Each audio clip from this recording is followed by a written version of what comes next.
بسم اللہ الرحمن الرحیم۔ دور سے کعبہ کرتے تھے، لیکن کبھی اس روئے زمین کا کوئی شخص یہ نہیں بتا سکتا ہے کہ میرے محبوب نے اپنے پڑوسیوں کو دبایا، اپنے رشتہ داروں کا حق مارا ہو، کسی بھی مسلمان کے خلاف فیصلہ کیا ہو۔ لیکن آج ہمارا عالم یہ ہے کہ ہم ڈاکو ہیں، ہم چور ہیں، ہم بےمان ہیں، کسی کی چوری کھلے عام ہے، کسی نے کھل کر کاٹا مارا ہے، کسی نے کھل کر چوری کا مال لا کر بیچا ہے، کسی نے چھپ کر ڈاکہ ڈالا ہے، اپنے بھائیوں کے حق میں ڈاکہ ڈالا ہے، اپنی بہنوں کا نہ دے کر اس پر ڈاکہ ڈالا ہے۔ کچھ لوگوں نے کہا کہ ہم نے اپنی بہنوں سے معاف کرا لیا، میں کہتا ہوں کبھی اپنے بھائیوں سے معاف کرا کر دکھاؤ اس کے حق کو، یا اپنی بہن کے حق کو اپنے باپ کے وفات کے بعد جو اس کا حصہ بنتا ہے اس کو بیچو، اس کا پیسہ لے جا کر اپنی بہن کو دے دو، اور جب 2-4 مہینہ گزر جائے پھر جا کر وہ پیسہ مانگو اور معاف کرا کر دکھاؤ۔ تمہیں کس نے سکھا دیا؟ یہ درس تمہیں کس نے دیا کہ تم اپنی بہنوں کا حق مانگو؟ تمہارے نبی نے یہ درس تم کو نہیں سکھایا۔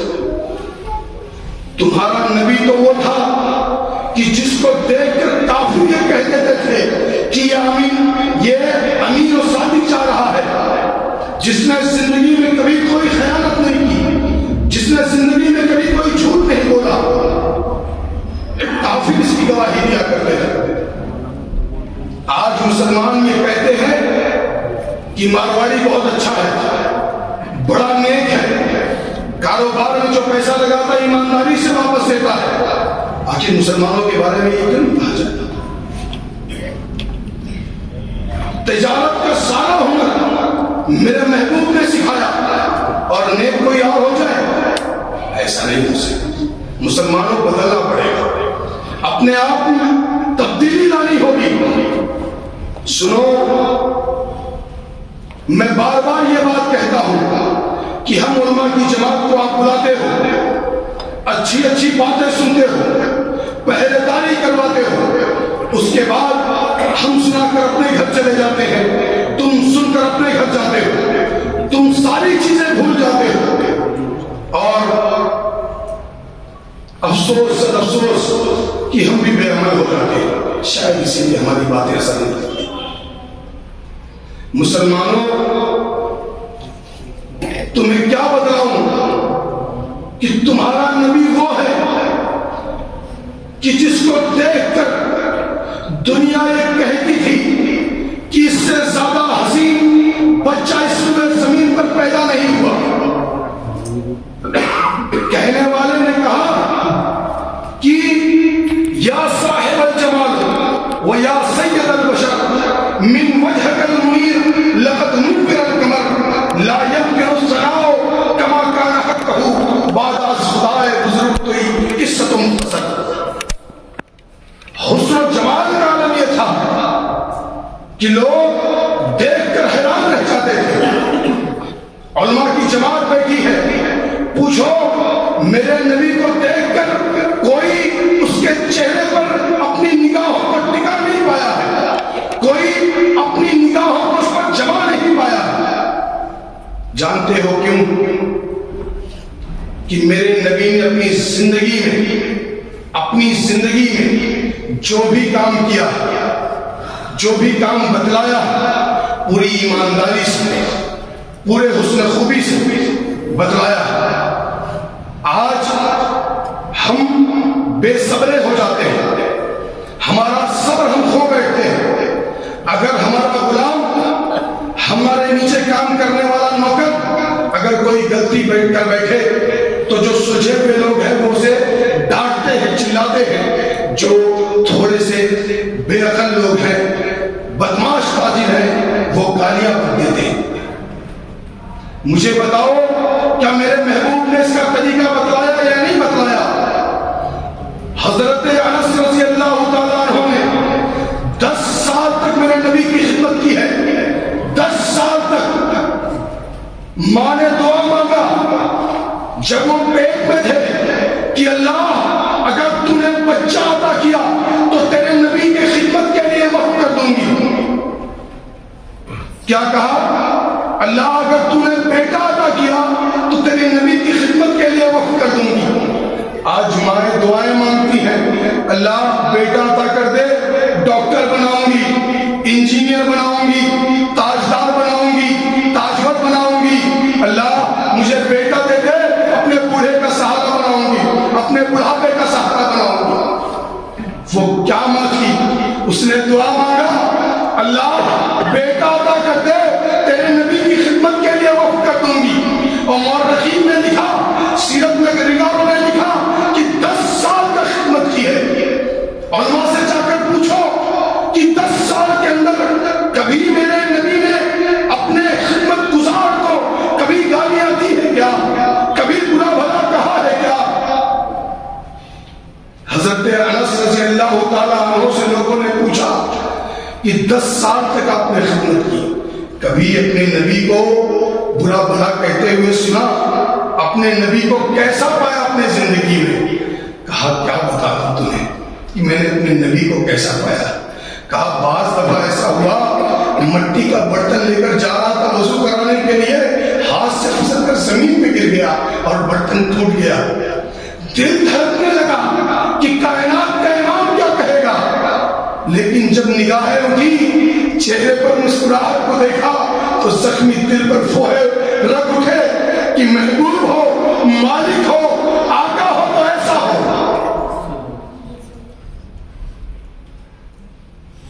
میرے نبی کے صبر کو دوستوں نے بھی آزما کر دیکھا ہے، دشمنوں نے بھی آزما کر دیکھا ہے. یہ تو نیکوکار ماں کا بیٹا تھا نا، جانثار ماں کا بیٹا تھا، اپنے نبی پر جان دینے والی ماں کا بیٹا تھا.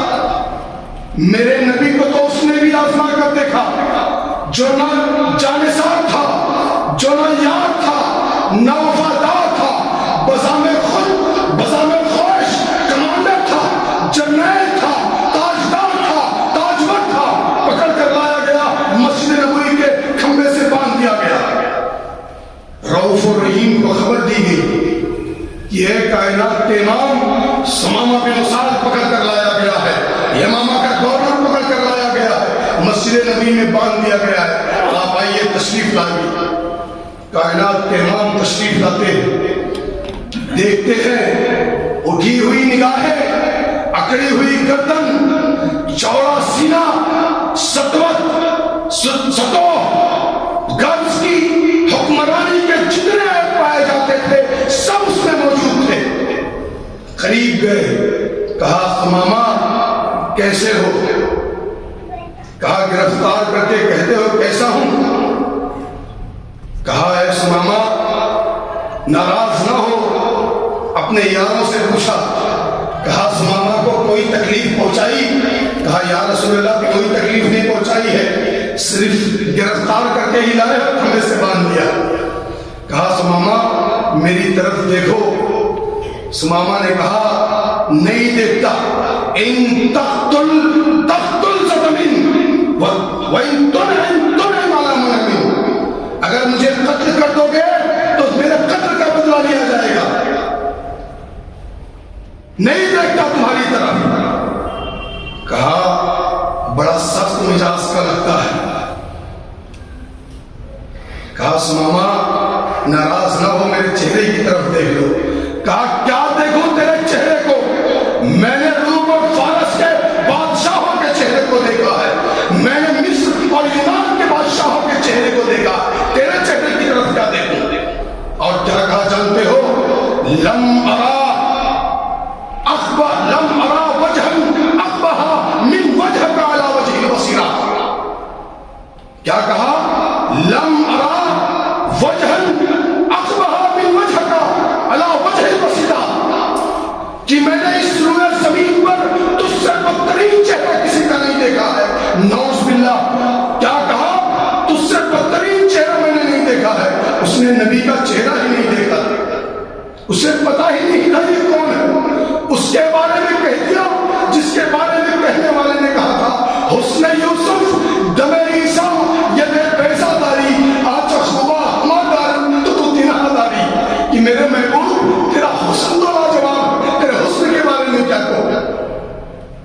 بارے میں حسان بن ثابت نے کہا تھا احسن لم ترکت عینی آج میرا من کلام تلد النساء خلقت مبرأ من کل عیب کأنک قد خلقت کما تشاء۔ ارے میرے محبوب تیرے حسن کو کیا بیان کروں، ایسا لگتا ہے جیسے تو رب کے سامنے کھڑا تھا، اپنے رب سے کہہ رہا تھا میرے پروردگار عالم مجھے ایسا بناتا چلا جا، تو کہتا چلا گیا اور رب تجھ کو بناتا چلا گیا۔ تیرے حسن کے بارے میں کیا کہوں، اس کے بارے میں کہا جس کا حسن لاجواب تھا۔ میرے مسلمانوں ایک بات کہنے جا رہا ہوں، برا نہیں ماننا، اللہ کے لیے برا نہیں ماننا۔ وہ حسین اور جمیل، وہ حسن و جمال، کیا اس کے چہرے پر داڑھیاں نہیں تھی؟ وہ بغیر داڑھی کے حسین اور جمیل تھی۔ آج ہم نے اپنے ہاتھوں سے اس نبی کی سنت کو موڑنا شروع کر دیا، ہم نے اپنے نبی کو ماننا چھوڑ دیا۔ مسلمانوں ایک سول کوڈ میں آنا سیکھو۔ آج تم کہتے ہو کہ تم ذلیل و خوار ہو، اس قوم کے بارے میں کہتے ہو جس قوم کا عروج یہ تھا کہ دنیا دیکھ کر اپنا راستہ بدل لیا کرتی تھی، جس کا نام سن کر روم و ایران کے بادشاہ کعبہ کرتے تھے، اس قوم کا عالم یہ ہے کہ آج اسے کوئی عزت کی نگاہ سے دیکھنا نہیں چاہتا۔ جانتے ہو کیوں؟ کیونکہ سب سے پہلے تم نے اپنا چہرہ بدلا، اپنا حلیہ بدلا۔ مجھے بتلاؤ، جاؤ تاریخ کی تمام کتابیں پڑھ لو، سیرت کے تمام اوراق کو لٹ کر دیکھو، مجھے بتاؤ کیا صدیق اکبر نے اپنی داڑھی کاٹی تھی یا اسے چھلا تھا؟ عمر فاروق کا چہرہ لے آؤ، عثمان ذوالنورین کا چہرہ لے آؤ، علی کرار کا چہرہ لے آؤ، ابو عبیدہ بن جراح کا چہرہ لے آؤ، طلحہ کا لے آؤ، عشرۃ مبشرہ کا لے آؤ، جنگ احد کے صحابہ کا لے آؤ، تم جنگ بدر کے صحابہ کا لے آؤ، تم بیت رضوان والوں کو لے آؤ، کسی ایک صحابی کا چہرہ لا کر دکھا دو جو یہ کہتا نظر آئے کہ میں نے اپنی داڑھی کو چھلا ہے، میں نے اپنی داڑھی کو کاٹا ہے اور میرے نبی نے اس کی اجازت دی۔ اگر نبی نے اس کی اجازت نہیں دی ہے، کہیں اس کی اجازت نہیں ملتی تو تم نے کیوں چھل رکھا؟ اور ایک بات بتاؤں، برا نہ لگے، جوان چھل لیتے ہیں، ایک بار قابل معافی ہے، نظر انداز کیا جا سکتا ہے تھوڑی دیر۔ بوڑھوں نے بھی کاٹنا شروع کر دیا، اللہ جانے انہیں کیا مزہ آتا ہے، چوراہوں پر جا کر بیٹھے رہتے انہیں بھی کوئی دیکھتا ہے کیا؟ انہوں نے بھی کاٹنا شروع کر دیا۔ اللہ کے یہاں کیا جواب دو؟ اپنے نبی کی کون سی سیرت پڑھ کر آئے تھے؟ فرشتے قبر میں سوال کریں گے نا کچھ، کیا جواب دو؟ کس نبی کے بارے میں کتابوں میں پڑھا تھا تم نے؟ اس نبی کے بارے میں کیا اس نبی نے تم کو سکھایا اپنی داڑھیوں کو کاٹ دو، اپنی داڑھیوں کو موڑ دو؟ تم نوجوانوں، تم سے خطاب ہے میرا کہ تم اپنے آپ کو حسین سمجھتے ہو داڑھیاں کاٹنے کے بعد، داڑھیوں کو چھیلنے کے بعد، اچھے کپڑے پہن کر خوبصورت بن کر چوراہوں پر جا کر بیٹھنا چاہتے ہو کہ کوئی کسی کی بہن بیٹی گزرے گی ہم سے دیکھیں گے، اسے چھیڑیں گے۔ ہاں، آج تم نے ناجائز تعلقات بنا رکھے ہیں۔ اے مسلمانوں کا جوان بننے کی کوشش کرو۔ تم اپنے آپ کو مسلمانوں کا جوان کہتے ہو، ارے خوبصورت تو وہ ہے کہ جب مکہ کی گلیوں سے گزرتا تھا تو مکہ کی حسینائیں چوراہوں پر کھڑی ہو جاتی تھی کہ مصعب بن عمیر گزرنے والا، جس کا کرتا یمامہ سے بن کے آتا تھا، جس کی جوتیاں یمن سے بن کے آتی تھی، جو ایسی خوشبو لگاتا تھا کہ مکہ کے لوگ ترستے سے خوشبو لگانے کے لیے۔ لیکن جس دن وہ مسلمان ہوا، صحابہ نے دیکھا تو آنکھوں سے آنسو چھلک گئے، پھٹے پرانے کپڑوں میں گھوما کرتے تھے اور اللہ کی توحید کو بلند کیا کرتے تھے، لوگوں کو دین سکھایا کرتے تھے۔ تم اپنے آپ کو مسلمانوں کا جوان کہتے ہو، اللہ کے لیے کہیں باہر نہ کہنا، مسلمانوں کو بدنام نہ کرو۔ مسلمانوں کا جوان کیسا ہوتا ہے بتلاؤں؟ جو میرے نبی سے سیکھا ہے، جس نے خود سیکھ کر دنیا کو بتلایا ہے کہ مسلمانوں کا جوان کیسا ہونا چاہیے۔ مدینہ میں، مکہ میں رہتے تھے، ایک حسین اور خوبصورت عورت کے ساتھ ان کا تعلق تھا جس کا نام عناب تھا۔ مدینہ گئے، کائنات کے امام کے ہاتھوں پر بیعت کی اور کلمہ شہادت پڑھ کر مسلمان ہو گئے۔ مکہ لوٹ کر آئے، عناب کو پتا چلا، وہ ان کے گھر پہنچ گئی۔ کہا اے ابو المرصد الغنمی، میں نے کیا سنا ہے؟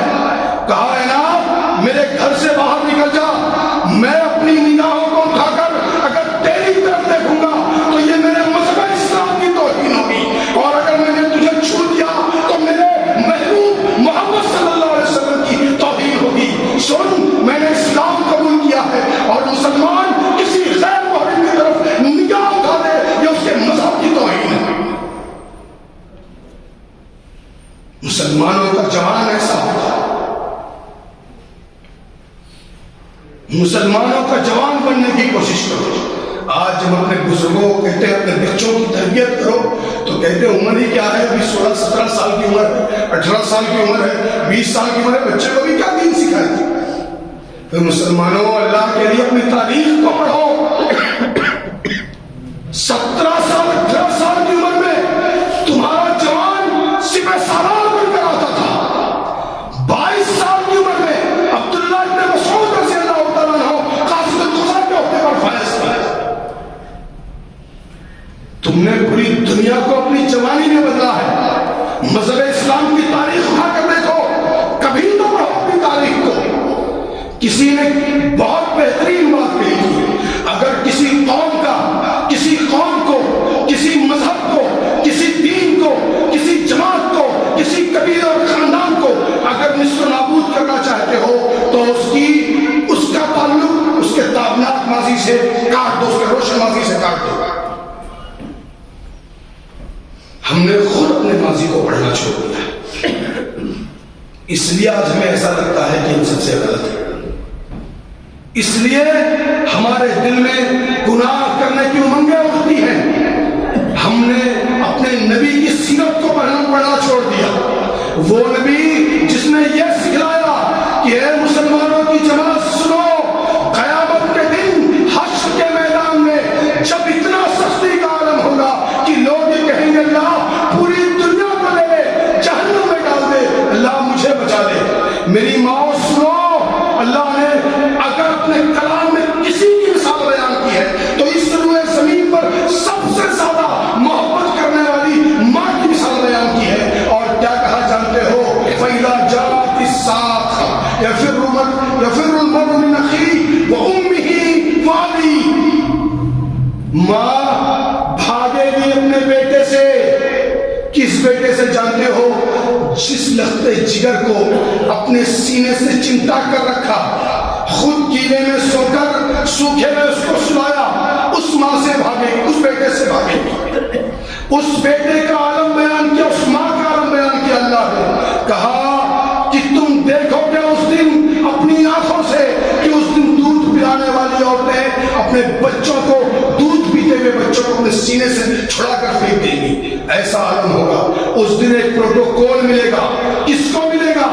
ایسے شخص کو ملے گا جس نے کبھی کسی عورت نے اس کو بلایا ہو، اور وہ عورت خوبصورت ہو، عہدے والی ہو، منصب والی ہو، اور وہ جوان یہ کہہ کر نکلے، وہ آدمی یہ کہہ کر نکلے کہ سن، میں اپنے رب سے ڈرتے ہوئے، اپنے نبی کے لائے ہوئے دین پر عمل کرتے ہوئے، میں تیرے ساتھ گناہ سے اس لیے نہیں کر رہا ہوں کہ میرے رب کا ڈر میرے دل کے اندر۔ آج ہمارا عالم کیا ہے؟ ہمارا عالم کیا؟ ہم موقع ڈھونڈتے ہیں کہ کہیں موقع مل جائے تو گناہ کر لیں۔ ہم دوسرے کی بہن بیٹیوں کو فون کرتے ہیں، ان سے ناجائز تعلقات رکھتے ہیں۔ گناہ کے عجیب راستے پر ہمارا جوان چل رہا ہے۔ مسلمانوں سنو، یہ جو تمہارا چہرہ ہے، جس چہرے کو لے کر تم چل رہے ہو، خدا کی قسم یہ چہرہ اللہ رب العالمین کے قابل قبول نہیں۔ یہ چہرہ نہیں چلے۔ میں یہ نہیں کہتا عبادت کرو، لیکن تمہارا چہرہ ایسا ہونا چاہیے کہ تمہارے چہرے سے لوگ بتا دے کہ یہ مسلمان چل رہا ہے۔ اس لیے اپنے چہرے کو، اپنے حسن و جمال کو داڑھی کے اندر لانے کی کوشش کرو۔ بڑی آسانی سے آج نہ باپ ٹوکنے کو تیار ہے، نہ ماں ٹوکنے کو تیار ہے، نہ بھائی ٹوکنے کو تیار ہے، کوئی ٹوکنے کو تیار نہیں۔ اس کو گناہ نہیں سمجھا جاتا، عظیم گناہ ہے مسلمان، عظیم گناہ۔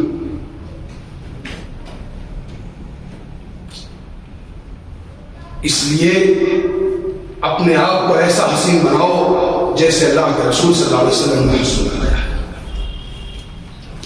سمامہ کو جب پکڑ کر لایا گیا، یہ باتیں ہوئی، اس نے کہا کہ آپ سے برا چہرہ اس روئے زمین پر میں نے نہیں دیکھا۔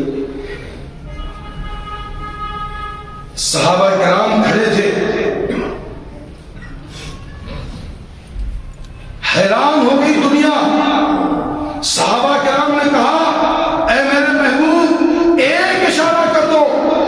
یہ سمامہ اپنے آپ کو سمجھتا کیا ہے؟ اس کی گردن ہوگی، آپ کے قدم ہوں گے۔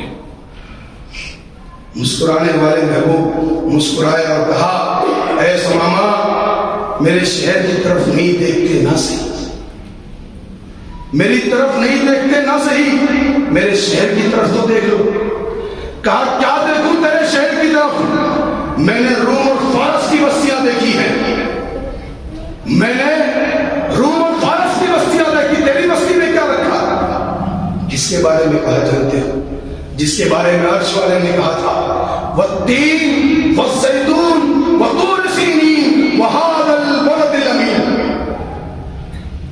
وہ بستیاں مقدس ہو گئی جس نے میرے محبوب کو دیکھا تھا۔ اے کاش کہ اللہ ہم بھی اس زمانے میں ہوتے، اپنے محبوب کو دیکھ کر کے اوپر جہنم کو حرام کر لیتے۔ اللہ کاش ہم بھی اس وقت میں ہوتے، چاہے اس زمانے کے پتھر بھی ہوتے، اللہ تیرے محبوب کے قدموں کو چوما تو کرتے۔ اللہ اے اللہ ہم اس زمانے میں ہوتے، تو تاکیہ ہی بنا دیا ہوتا، کپڑے کو ٹکڑا ہی بنا دیا ہوتا اللہ، جو اماں خدیجہ اپنے نبی کے زخموں پر رکھا کرتی تھی۔ اللہ ہائے اللہ تیرا لاکھ لاکھ شکریہ، بھی دلایا تو کس کو کتاب دلایا۔ سنو اماں خدیجہ کی بات آئی ہے تو وہ بھی سنو۔ کائنات کا امام مکہ کی گلیوں میں جاتا، اعلان کلمت اللہ بلند کرتا، لوگ پتھروں سے مارتے، لہو لہان ہو کر، کبھی کبھار بے ہوش ہو کر گر پڑتا، کبھی کبھار زخموں سے نڈال ہو کر اپنے گھر آتا۔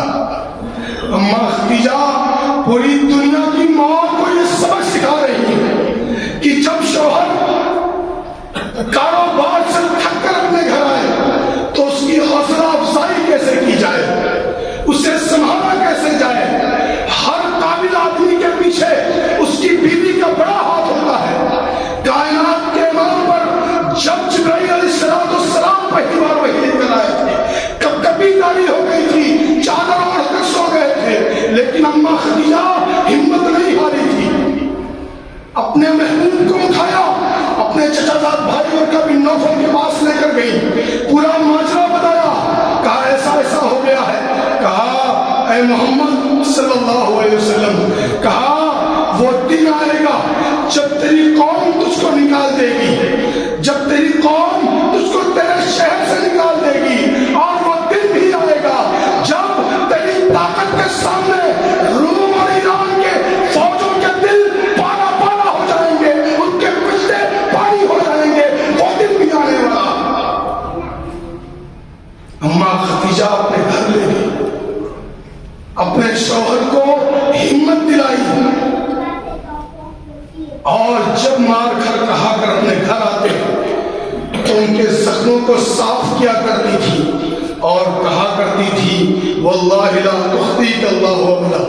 اے میرے محبوب آپ پریشان نہ ہوں، انشاءاللہ اللہ رب العالمین آپ کو ضائع نہیں ہونے دے گا۔ انہوں نے اپنی دنیا کی تمام عورتوں کو یہ سکھایا کہ اپنے شوہر کی خدمت کیسے کرو، بتلایا اپنے شوہر کی طاقت آج کی ماؤں کا عالم یہ ہے، بہنوں کا عالم یہ ہے کہ اگر شوہر نے کچھ نہیں دلایا تو کہتی کیا کرے کماؤ تو ادھر کون ضرورت کمائے بنا، تو ہمیں دہی نہیں پاؤ تھی، دہی نہیں پاؤ تو کون ضرورت کمائے بنا، اور کیسے دھندا کرو تو تمہیں کچھ نہیں رہا۔ اپنے شوہر پہ لان و تان بھی کرتی، اللہ کے لیے میری ماؤں اس سے بچا کرتا، اور اس معاشرے کو تبدیل کرنے میں، اس معاشرے کو بدلنے میں اگر کسی کا عظیم ہاتھ ہے تو ان ماؤں کا ہے، ان بہنوں کا ہے، جنہوں نے دنیا کی ماؤں کو یہ بتلایا کہ تم اپنے نبی کے سیرت اور سوانح پر کیسے عمل کرو گے۔ ایک صحابیہ گزری ہے، ان کا بھائی اسلام لانے سے پہلے جب وہ مسلمان نہیں ہوئی تھی، ان کا بھائی قتل کر دیا گیا، ایسا مرثیہ پڑھا تھا انہوں نے کہ سننے والے کا کلیجہ پھٹ جاتا تھا، ایسا درد بھرا مرثیہ۔ لیکن وہی خاتون جب مذہب اسلام قبول کر لیتی ہے اور ایک جنگ میں بھائی شہید ہو جاتا ہے، بیٹا شہید ہو جاتا ہے، شوہر شہید ہو جاتا ہے، لوگ کہتے ہیں تیرے گھر کے سارے مرد شہید ہو گئے۔ کہا کوئی بات نہیں، یہ بتاؤ میرا محبوب کیسا ہے۔ کیا کہا؟ میرا محبوب کیسا ہے۔ میری ماں، اگر تم اپنی بیٹیوں کو یہ سیرت پڑھانے لگو، خدا کی قسم تمہاری بیٹیاں کبھی کسی غیر کے ساتھ بھاگ کر نکاح نہیں کریں گی۔ مہاراشٹر کی رپورٹ کے مطابق پچھلے 5 سالوں میں تقریباً 2 سے 2.5 لاکھ لڑکیوں نے غیر مسلموں سے نکاح کیا۔ کیوں؟ کیونکہ ہم نے انہیں اپنی سیرت، اپنے نبی کی سیرت نہیں بتائی، اپنا دین نہیں سمجھایا، انہیں یہ نہیں بتلایا کہ یہ ناجائز محبت اگر تم اس کے لیے بھاگ کر جاؤ گی تو کوئی محبت ایسی بھی ہے جو تمہارے قدموں کو روکے گی۔ انہیں یہ بتلانا چاہیے تھا کہ اللہ رب العالمین جیسا معبود کہاں پاؤ گی، کائنات کے امام کے جیسا اتباع کرنے والا نبی کہاں پاؤ گی۔ تم نے کیا انہیں کبھی بتلایا؟ میری ماں سنو، تم تو وہ تھی کہ تم نے جب تربیت کی اپنے بچوں کی تو کوئی امام شافعی بن کر پیدا ہوا۔ امام شافعی لکھتے ہیں کہ میری ماں فجر سے پہلے میرے دستار کو، میری پگڑی کو تیار کر کے رکھ دیتی تھی فجر کی اذان سے پہلے، اور جب فجر کی اذان ہونے لگتی تھی تو کہتی تھی بیٹا رک، اذان ہو جانے دے، اس کا جواب دے لے۔ اس کے بعد سر پر پگڑی باندھتی تھی اور فجر کے لیے اپنے بچے کو بھیجتی تھی۔ مجھے بتاؤ کہ فجر میں کتنے والدین اٹھتے ہیں؟ تم کہتے ہو، ہر شخص یہ کہتا ہوا نظر آتا ہے۔ اس پروگرام کے لیے بھی جب بات ہوئی تو کہا مولانا بچوں کی تربیت کا بڑا مسئلہ ہے، نوجوان بگاڑ کے راستے پر ہے، ذرا ان کو کچھ سمجھاؤ، انہیں کچھ بتاؤ۔ اے لوگوں، میرے بزرگوں سنو، اگر تم نہیں بدلے تو تمہاری آنے والی نسلیں یہ بدل جائیں گی۔ تم آج مسجد میں آ کر نماز پڑھتے ہو نا، یہ بے دین ہو جائیں گے۔ اگر یہ علماء کی جماعت نہ ہو تو تمہیں یہ نہیں پتا چلے گا کہ تم نماز کیسے ادا کرو۔ یہ پہلا دے رہے ہیں، اس لیے تم کبھی کبھی جاگ جاتے ہو۔ میں یہ نہیں کہتا کہ تم میں سے سب ایسے ہی، لیکن اکثریت ایسی۔ فجر کی نماز میں مائیں اٹھیں، بزرگ اٹھیں، جوان اٹھیں، اپنے بچوں کو اٹھائیں، اپنے ساتھ مسجد لائیں، مائیں اپنی بیٹیوں کو اٹھائیں، انہیں سمجھائیں، انہیں اٹھا کر کسی بھی طریقے سے نماز پڑھائیں، انہیں دین سمجھائیں۔ جب ان کو دین سمجھ میں آئے گا انشاءاللہ وہ کبھی بے راہ رو نہیں ہوگی۔ تمہارا عالم تو یہ تھا میری ماں کہ تمہارے لیے عرش سے سلام آ جاتا ہے۔ ایک بار ایسا ہوا، بات آئی ہے تو بتاتا ہوں کیونکہ یہاں بہت ساری خواتین بھی موجود ہیں۔ کبھی کبھار ایسا ہوتا ہے کہ کوئی مسجد میں کوئی مولانا بیچارے یا سفیر آ جاتے ہیں، شوہر جو آدمی ہوتا وہ یہ کہہ دیتا کہ مولانا رکیے میں اپنے گھر سے آپ کے لیے کھانا لے آتا ہوں۔ بیچارہ جب گھر پہنچنے لگتا ہے مسجد سے تو ڈرتے ہوئے گھر میں داخل ہوتا ہے کہ اپنی بیوی سے کہوں کیسے کہ مولانا صاحب کے لیے کھانا لانا۔ جیسے ہی بیچارہ کہتا ہے کہ ذرا کھانا تھوڑا سا زیادہ بنا لینا کہ مسجد میں کچھ اتنا ہی کہہ پاتا ہے. تمہیں پتا ہے ہمارے کمریوں میں کتنا درد ہے, ہتھوا بڑوا پیراس ہے, اور تمہیں کھانا پڑی ہے, چاہے تم جائے کہیں آؤ. یہ ہماری ماؤں کا حال. میری ماں سنو, ایسی بھی گزری ہے عورتیں کہ جن کے پاس صرف اپنے بچوں کو کھلانے کے لیے کھانا تھا, بچوں کو ٹھوک کر سلا دیا. شوہر کے کھانے کے لیے کھانا نہیں تھا, صرف مہمان کے لیے کھانا تھا, اس سے زیادہ کھانا نہیں تھا. اپنے شوہر سے کہا کہ میرے شوہر, ہمارے شہر کا یہ دستور ہے کہ جب تک مہمان کے ساتھ میزبان نہیں کھائے گا مہمان کھائے گا نہیں. آپ بھی جاؤ, اپنی بھی تھالی لگاؤ, جب آپ بیٹھے لگو گے میں چراغ درست کرنے کے بہانے چراغ گل کر دوں گی, اور آپ کھانے کی ایکٹنگ کرنا اور مہمان کھانا کھا لے گا, کیونکہ کھانا تھوڑا ہے. آج اگر کھانا تھوڑا ہوا گھر پہ مانگ لے مولانا صاحب کے لیے تو خیریت نہیں ہے, جان لے. تو انہوں نے ایسا ہی کیا, اپنے مہمانوں کو کھانا کھلا دیا. فجر کی اذان ہوئی, مسجد میں پہنچے, نماز کے بعد کائنات کے امام نے پوچھا کہ فلاں شخص کہاں ہے, رات میں مہمان کو کھانا کھلایا. وہ ڈرنے لگے, اللہ کے رسول میں نے بڑی عزت سے کھلایا, جو میرے پاس تھا میں نے سب کھلا دیا, کیا ہو گیا اللہ کے رسول, کوئی خبر تو نہیں آ گئی, اللہ ناراض تو نہیں ہو گیا؟ کہا سنو, اللہ رب العالمین کی تم یا بیوی کی ادا اللہ کو اتنی پسند آئی کہ اللہ نے جبرائیل کو زمین پر بھیج دیا, تمہارے لیے آیت نازل کی ہے کہ کچھ ایسے بھی ہیں جو اپنی جانوں پر دوسروں کو ترجیح دیا کرتے ہیں. میری ماں, تمہارا عالم تو یہ تھا, تم کیسے بدل گئے؟ تم نے کون سا دین پڑھ لیا, تم نے کون سا دین سیکھا ہے؟ میں نہیں جانتا ایسے دین کے بارے میں. میری ماں, تم تو وہ تھی کہ تم نے لوگوں کی دعوتیں اتنی کی. میرے بھائیوں, تمہارا عالم یہ تھا کہ تم اپنے دوستوں کی, اپنے رشتہ داروں کی دعوت دیا کرتے تھے, آج تم بھی کتراتے ہو. ایک صحابیہ شکایت کرتی ہیں اللہ کے رسول صلی اللہ علیہ وسلم سے کہ اے میرے محبوب, اے میرے آقا, میرا شوہر بہت کھانا بناتا ہے, روز اپنے دوستوں کی دعوت دیتا ہے, میں کیا کروں, میں تھک جاتی ہوں. اللہ کے رسول نے کہا کہ آج بھی ہے کسی کی؟ اللہ کے رسول آج بھی دعوت ہے. تو اللہ کے رسول نے کہا آج میری بھی دعوت رہے گی. لو, میں شکایت کرنے آئی تھی, اب آپ کی بھی دعوت ہے. خوش ہوئی وہ. بہرحال دعوت ہوئی, اللہ کے رسول صلی اللہ علیہ وسلم گئے, تم کو بتایا کہ جب میں نکلنے لگوں گھر سے تو میرے قدموں کی طرف دیکھا. میری ماں سنو, تھکنا نہیں, کسی رشتے دار کے لیے کھانا بناتے ہوئے, اپنے شوہر کے دوستوں کے لیے کھانا بناتے ہوئے, کسی اپنے شہر میں آئے ہوئے عالموں کے لیے کھانا بناتے ہوئے کبھی نہیں تھکنا.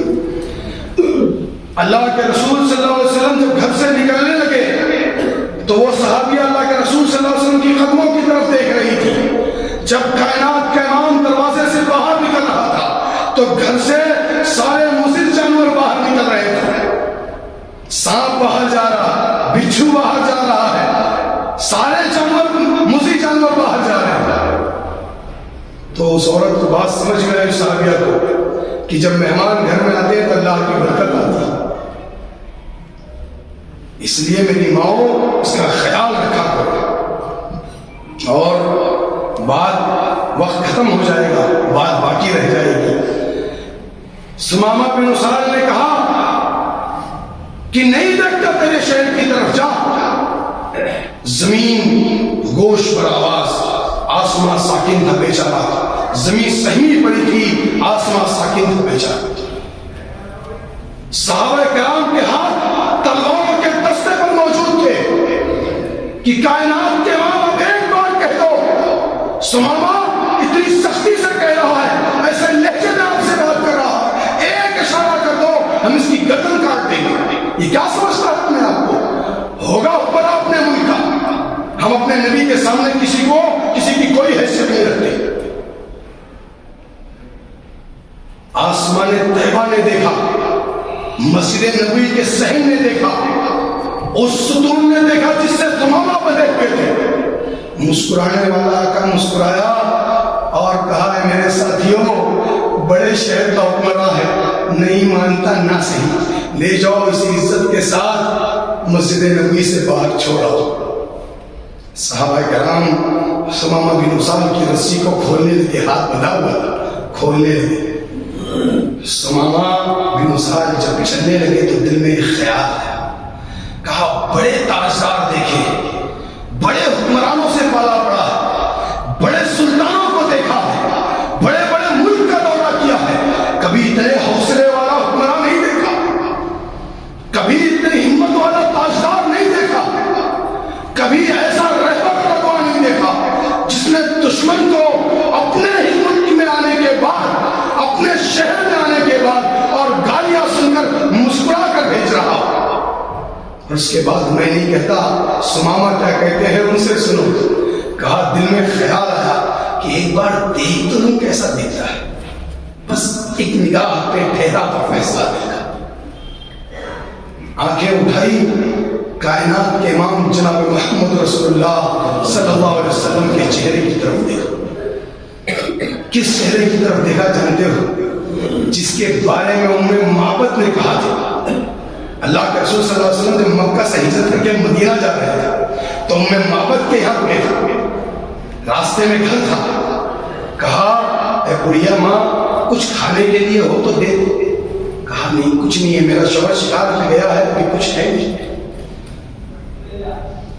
کہا وہ صحن خیمہ میں جو بکری بدی ہوئی اس کا دودھ ہی پلا دی۔ کہا اے مسافر کئی زمانے سے مدتوں سے اس بکری نے دودھ دینا چھوڑ دیا۔ کہا اے میری ماں اگر تو برا نہ مانے تو ایک پیالہ لے آ، ایک برتن لے آ، میں ایک بار آزما کر تو دیکھ لوں۔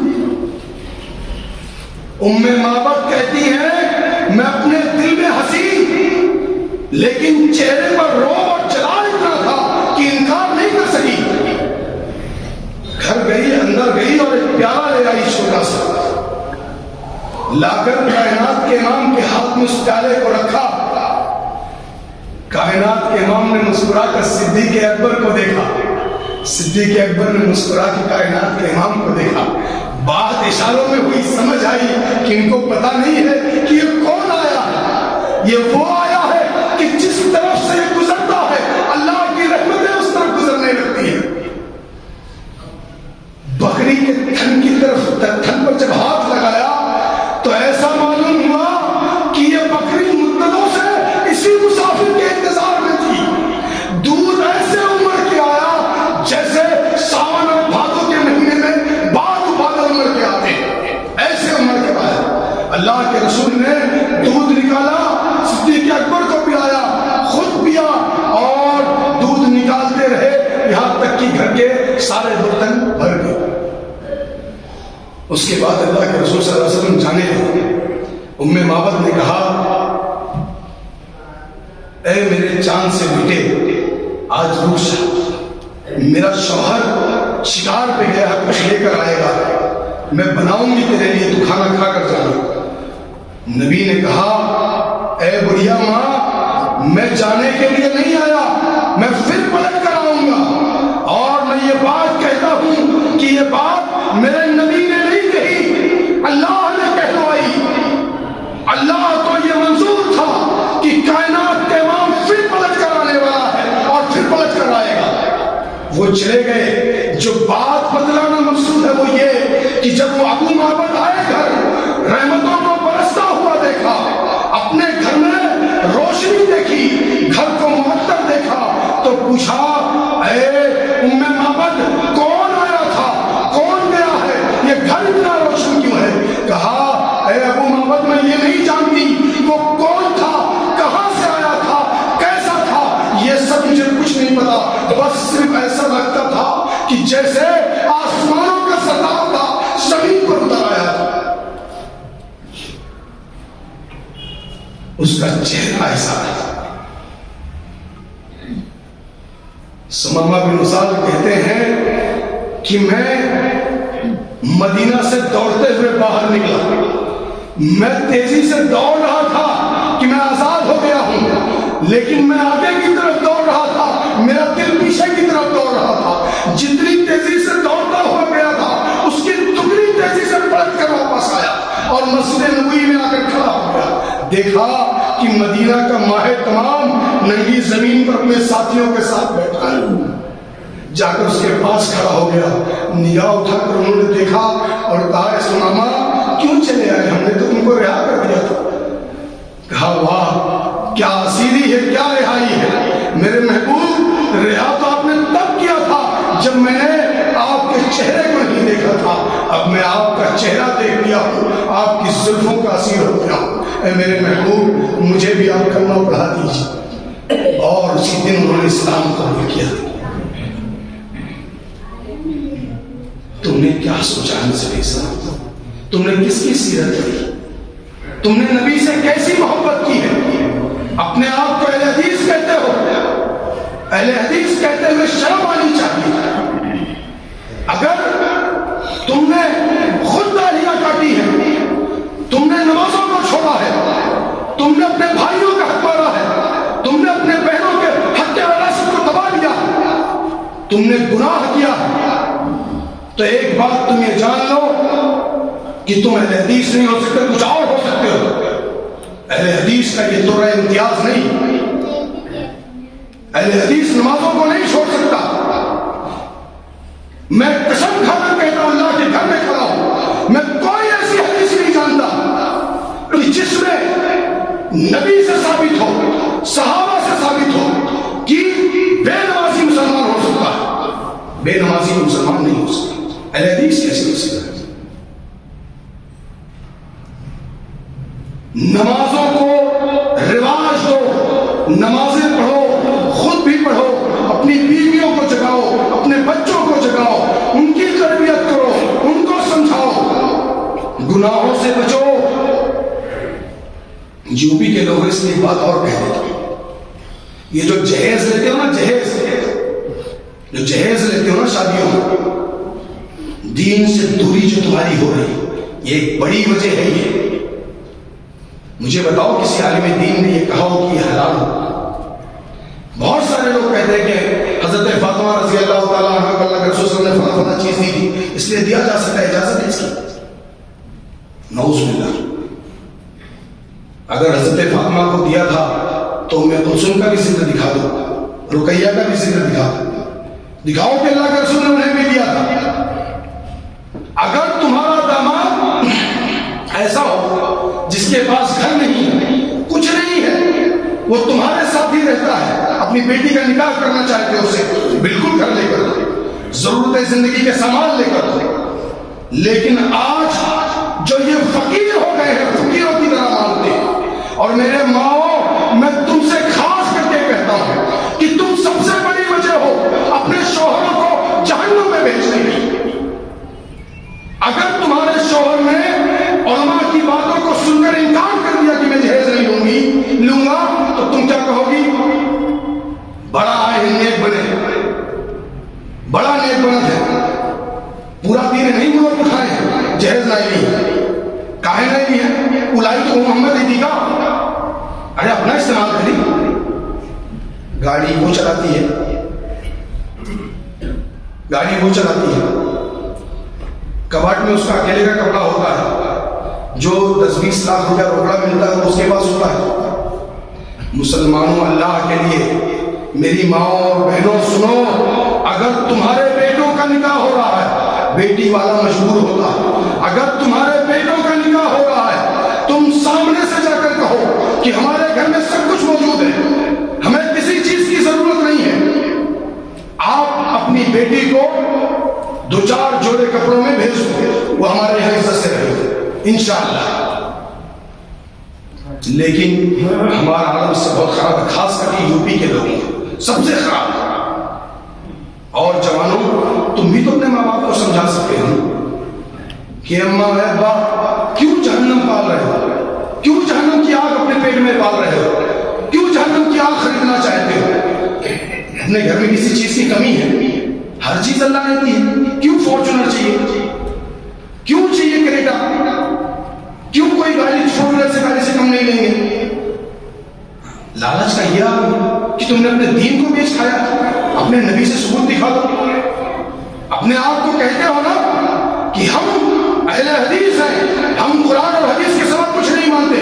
میں غیروں کی بات نہیں کرتا، کیونکہ میں صرف یہ جانتا ہوں کہ اس روئے زمین پر اگر اس وقت کوئی قافلہ حق کا ہے تو وہ صرف اہل حدیثوں کا قافلہ. اور میں بربلا یہ بات ہر جب سے میں کہتا ہوں کہ میں نے ان سے زیادہ پختہ اعتقاد والا کسی کو نہیں دیکھا. ان کا ایمان بڑا مضبوط ہے، لیکن یہ بھی کہتا ہوں کہ تمہارا دین سب سے کمزور ہے. تم نے دین کو کیا سمجھ رکھا گیا؟ باپ اور دادا کی جاگیر سمجھ رکھی. دین پر ایسے چلو جیسے عرش سے اترا ہوا قرآن ہو، جیسے مدینہ سے آیا ہوا فرمان ہو، ایسے دین پر چلو. ابھی شیخ محترم نے بتلایا کہ کیسے اللہ کی عبادت کی جائے. سنا نا آپ کو اللہ کو کیسے راضی کیا جائے؟ جہیز لے کر راضی کر لو گے اپنے اللہ کو، کیوں نہیں چھوڑ دیں؟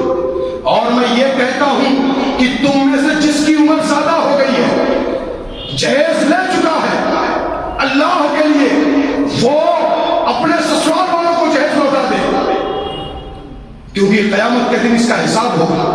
میں یہ نہیں کہتا کہ شادی بیاہ ہو تو اپنے بچوں کو تحفے تحائف نہ دے، دو آپ دو، لیکن جو شکل بنی ہوئی ہے ہمارے یہاں جس سے پورا معاشرہ پریشان ہے، اس کو ختم کرنے کی کوشش کرو، اس کو بدلنے کی کوشش کرو. آپ یہ کہو گے میری صاحب آئے بڑا بڑا دین والے بڑے بڑے ملک میں دیکھے انہیں کا موت ہے، لے گئے تھے جہیز 10 لاکھ 20 لاکھ لے لیے. اے مسلمانوں، یہ ملا اور مولانے تمہارے لیے اسوہ نہیں ہے، تمہارے لیے یہ مشعل راہ نہیں ہے. تمہارا اسوہ کون ہے؟ تمہارا ہادی و رہبر کون ہے؟ تمہارا پیر و مرشد کون ہے؟ وہ ہے جو مدینہ کا تاجدار تھا، جو پوری دنیا کا امام ہے. اس نے اگر تمہیں سکھایا ہے تو وہ دین سکھایا ہے کہ مسلمانوں یہ یاد رکھنا کہ تمہاری گردنیں کٹ سکتی ہیں، غیر اللہ کے سامنے جھک نہیں سکتی. تم وقت کو بدلنے کی کوشش کرو، جوانوں خاص کر کے تم، کیونکہ تمہارے اندر وہ طاقت اور قوت ہوتی ہے کہ تم زمانے کی ہواؤں کو بدل سکتے ہو. نئی گاڑی کو دیکھا ہے، کبھی نئی گاڑی چلائے، جب ایکسیلیٹر پر پیر رکھو گے نا تو زوم سے نکلتی ہے، لیکن اس کا بریک بھی بہت کڑک ہوتا ہے، جیسے ہی لگا گاڑی نہیں کھڑی ہو جاتی. جوانی میں گناہ کرنے کا بڑا دل کہتا ہے، طاقت ہوتی ہے، بہت پیسہ کمائے، بہت پیسہ بھی ہوتا ہے، گناہ کرنے کے بڑے وسائل ہوتے ہیں، لیکن توبہ کرنے کی طاقت بھی ویسی ہوتی ہے کہ جس دن دل میں یہ خیال آ گیا کہ آج اللہ سے معافی مانگنی ہے، اس دن سجدے میں سر رکھ کر جوان ایسے روتا ہے کہ اس کے بعد پھر کوئی گناہ نہیں کرتا. اس لیے جوانوں سے کہتا ہوں کہ تم بدلو. اگر تم میں سے ایک جوان بھی کھڑا ہو جائے گا اس کو بدلنے کے لیے تو انشاءاللہ اس کو دیکھ کر اور لوگ بھی بدلیں گے. تم مجھے بتاؤ کہ اگر ایسے لوگ نہیں ہوتے تو یہ کیا دین ہم تک پہنچتا؟ امام احمد بن حنبل رحمۃ اللہ علیہ نہیں ہوتے تو پوری دنیا قرآن کو یہ ہے مخلوق کہہ بیٹھتی، کوئی اللہ کا کلام نہیں کہتا. لیکن وہ مرد مجاہد آہنی دیوار بن کے کھڑا ہو گیا بادشاہ کے اور عوام کے درمیان. کوڑے کھاتا رہا لیکن کبھی اپنی زبان سے یہ نہیں کہا کہ یہ اللہ کی مخلوق ہے، اللہ کے کلام کے برابر ہے. امام مالک بن انس رحمہ اللہ علیہ کو گدھے پر بٹھا کر چہرے پر کالی پا کر پورے شہر میں گھمایا گیا، لیکن وہ مرد مجاہد ٹلا کیا اپنی جگہ سے. اس نے کہا کوئی دلیل لا کر دکھا دو، میں جبری طلاق کو جبری طلاق ماننے کو تیار ہوں، ورنہ جبری طلاق جبری نہیں مانی جائے گی. امام احمد بن نصر رحمہ اللہ علیہ وقت کے اس بادشاہ نے کہ بنو بادشاہ کی 700 دور حکومت میں 700 سالہ دور حکومت میں کوئی اتنا مضبوط بادشاہ پیدا نہیں ہوا تھا، کوئی اتنا طاقتور خلیفہ نہیں آیا. کہتے طاقت کا یہ عالم تھا کہ جب سر میں تلوار مارتا تھا تو جب تک تلوار دونوں پیروں کے بیچ سے نہیں نکل جاتی تھی تلوار رکتی نہیں. 60 فٹ کی حالت تھی. اعلان کر دیا کہ آج سے جو یہ کہے گا کہ اللہ رب العالمین کا قیامت کے دن دیدار ہوگا میں اس کو قتل کر دوں گا. اللہ کا دیدار نہیں ہو سکتا۔ احمد ابن نصر رحمہ اللہ علیہ جمعہ کے دن منبر پر کھڑے ہوئے اور اعلان کیا کہ اے مومنو سنو، اللہ کے رسول صلی اللہ علیہ وسلم نے یہ کہا ہے کہ اللہ کا دیدار ہوگا، کائنات کا امام یہ سچا ہے اور معتصم یہ جھوٹا ہے۔ ہرکاروں نے CID والوں نے خبر پہنچا دی۔ یہ واقعہ اس لیے بیان کر رہا ہوں تاکہ تم میں طاقت آئے، تم اپنے وقت کو بدل سکو۔ کیا کہا امام احمد بن نصر نے فتویٰ دیا ہے کہ اللہ کا دیدار ہوگا۔ CID دروازے پر پہنچ گئے، دروازے پر دستک دی، بیوی نے دیکھا، کہا آگے تمہیں لے جانے والے، جلدی سے بھاگ کر باتھ روم میں گھس گئی۔ بیوی نے کہا کہ احمد ابن نصر اگر اتنا ہی دیر تھا تو پھر محمد سے یارانہ کیوں کیا تھا صلی اللہ علیہ وسلم؟ جب اتنا ہی دیر لوگ تھے تو پھر اس سے یارانہ کرنے کی کیا ضرورت تھی؟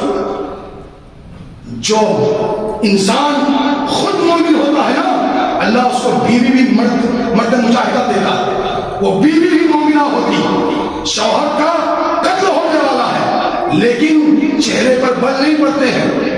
احمد بن نصر نہا دھو کر کفن پہن کر باہر نکلتے، کہتے ہیں میری بیوی سن، میں بادشاہ سے ڈر کر باتھ روم میں نہیں گیا تھا، میں گیا تھا نہا کر کفن پہننے کے لیے کہ پتہ نہیں یہ ظالم مجھے غسل دیں گے یا نہیں دیں گے۔ بادشاہ کے دربار میں پہنچتے ہیں، تمام درباری مسکرانے لگتے ہیں کہ آپ بادشاہ کا حکم ہوگا اور ان کو قتل کر دیا جائے گا۔ بادشاہ کہتا ہے اے احمد بن نصر، کیا تم نے یہ فتویٰ دیا ہے کہ قیامت کے دن اللہ کا دیدار ہوگا؟ کہا نہیں، میں نے یہ فتویٰ نہیں دیا ہے کہ سب کو اللہ کا دیدار ہوگا۔ سارے درباری ہنسنے لگتے ہیں۔ اس وقت بھی پیٹ پرست ملا موجود تھے، چاپلوس اس وقت بھی موجود تھے۔ اس کے بعد جب یہ مسکراہٹ امام احمد بن نصر نے دیکھی تو کہا آگے تو چلا، کہا اے بادشاہ سن، میں نے یہ کہا ہے کہ جو کائنات کے امام کو ماننے والے ہیں ان کو انشاءاللہ ضرور بھی ضرور اللہ کی زیارت ہوگی، اور معتصم تجھے اللہ کی زیارت نہیں ہوگی۔ اتنا دل ملایا، اتنے غصے میں آیا کہ تلوار کو اٹھایا اور امام احمد بن نصر کے سر پہ دے مارا، اور تلوار گزرتی ہوئی بدن کے 2 حصے کر دی اور یہ کہا کہ لے جاؤ اس کو چوراہے پر لٹکا دو تاکہ دنیا کے لوگوں کے لیے عبرت کا نشان بن جائے۔ اور مورخین نے لکھا کہ اسی رات اس شہر کے 4/4 مسلمانوں کو، 1/4 مسلمانوں کو خواب میں کائنات کے امام نظر آئے۔ لوگوں نے پوچھا ہے میرے محبوب کیوں آئے ہو؟ کہا امام احمد بن نصر کا جنازہ پڑھنے کے لیے آئے۔ ہواؤں کے رخوں کو کون بدلے گا؟ کوئی نہیں ہم میں کھڑا ہو سکتا۔ میری ماؤں کم سے کم تم تو بدل جاؤ، ضد کر لو میری بہنوں کہ ایسے گھر میں نکاح نہیں کرنا ہے جس گھر کے لوگ جہیز مانگتے ہیں۔ زندگی بھر تمہاری بیٹھی رہوں گی لیکن ایسے گھر میں نکاح نہیں کروں گی۔ کسی ایسے مرد سے نکاح کر لوں گی جو نیک اور پابند ہوگا، نمازی ہوگا، اس سے میں دوسرا نکاح کرنے کو تیار ہوں، اس کی دوسری بیوی بننے کو تیار ہوں، لیکن کسی ایسے سے نکاح نہیں کروں گی جو بے راہ رو ہوگا۔ معاشرے کو بدلنے کی کوشش کرو، اپنے نبی کے لائے ہوئے دین کو سمجھنے کی کوشش کرو، اپنے نبی کی سیرت کو پڑھنے کی کوشش کرو۔ صرف علماء سے سنو، اپنے گھر جا کر سو جاؤ، کچھ نہیں ہوگا مسلمان۔ بڑا سخت حساب ہے، بڑا سخت حساب ہے۔ اس لیے اللہ کے لیے اپنے علماء جو یہاں بیٹھے ہوئے ہیں ان سے پوچھو، پڑھنا نہیں آتا ہے تو آپ کو بتائیں گے کہ کیسے اللہ کے نبی صلی اللہ علیہ وسلم کی سیرت کو سن کر آپ اس پر عمل کر سکتے ہو، کیسے صحابہ کرام کی سوانح حیات پڑھ سکتے ہو، کیسے تم اپنے دین کو سمجھ سکتے ہو، کیسے مذہب اسلام پر عمل کر سکتے ہو۔ آخر میں اللہ رب العالمین سے یہ دعا ہے کہ اے پروردگار عالم، اے اللہ رب العالمین، تیرے دربار میں کھڑے ہیں، تجھ سے دعا کرتے ہیں اللہ کہ ہمیں اے پروردگار عالم اپنے نبی کی سیرت کو پڑھنے اور سمجھنے کی توفیق دے دے اللہ. اللہ اس زمانے پر عمل کرنے کی توفیق دے دے اللہ. اے رب العالمین ہمارے جوانوں میں کسی کو ابو المرصد الغنوی کی طرح توبہ کرنے کی توفیق دے دے اللہ. اے رب العالمین اے پروردگار عالم ہمارے بزرگوں کو اللہ صدیق اکبر کا ہنر عطا کر دے اللہ کہ وہ تربیت کر کے اپنی بیٹیوں کو جو ہے اسما بنت ابی بکر جیسے بنا دے اللہ, عائشہ کی طرح بنا دے اللہ. اے رب العالمین ہمارے ان جوانوں کو بزرگوں کو اللہ تو عثمان ذو النورین کا حوصلہ عطا کر دے اللہ. اے رب العالمین اے پروردگار عالم اللہ ان جوانوں میں سے کسی کو تو عبداللہ ابن مسعود کا ہنر دے اللہ. اللہ کسی کو خالد بن ولید کا حوصلہ عطا کر دے اللہ. اللہ کسی کو تو محمد بن قاسم بنا دے اللہ. اللہ کسی کو صلاح الدین ایوبی کی طرح پیدا کر دے اللہ. اللہ میری بہنوں میری ماں کو اللہ اماں خدیجہ کی سمجھ عطا کر دے اللہ. اے رب العالمین اماں عائشہ کی حیا عطا کر دے اللہ. اے اللہ انہیں فاطمۃ الزہرا کے راستے پر چلنے کا سلیقہ عطا کر دے اللہ. آمین. وآخر دعوانا ان الحمد للہ رب العالمین. السلام علیکم ورحمۃ اللہ وبرکاتہ.